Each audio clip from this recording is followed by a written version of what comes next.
In this video, I will show you how to send an entire folder through WhatsApp. Let's jump right in it.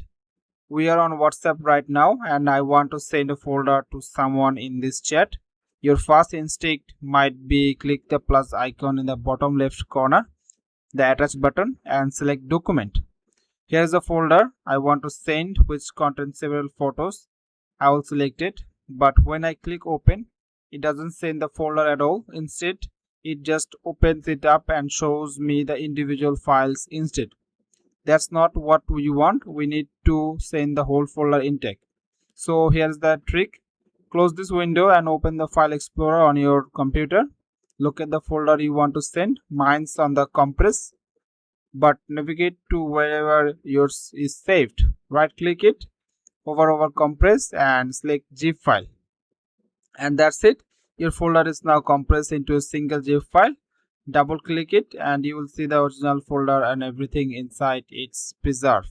Now it's ready to send through WhatsApp. Head back to the WhatsApp again, click the attach button again and select document. Find the zip file you just created, select it and click open.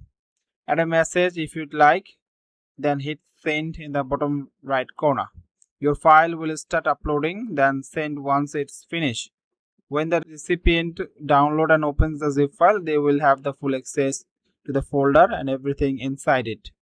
As you can see, the file have been sent successfully.